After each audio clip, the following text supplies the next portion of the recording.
We're going to take a look at how to reset the condition-based service on BMWs. Here we have a Foxwell scanner, and it has the BMW software loaded on it. So we're going to go there to BMW.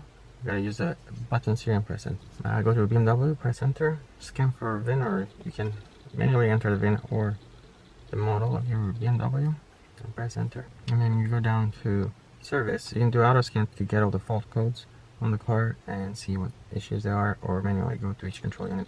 But you go to service in order to reset the various lights. So we're going to maintenance, press enter.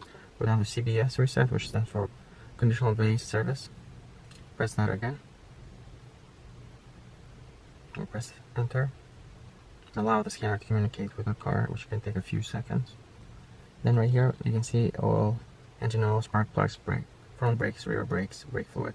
You can go and reset any of them. So if you want to reset engine on, you can see the remaining life. In this case it's 100% because it was just reset. And you want to reset it, the oil life, remaining oil life needs to be over 80%. And that's it.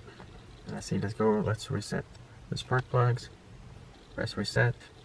Do you really want to perform the reset? Then we'll press yes. And that's it. I'll go back. Front brakes. You can reset those as well. You have to have over 80% brake pad remaining in order to carry the reset.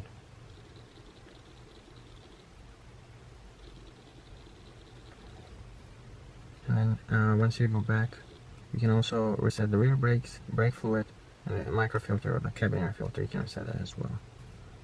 Press enter, and that's it.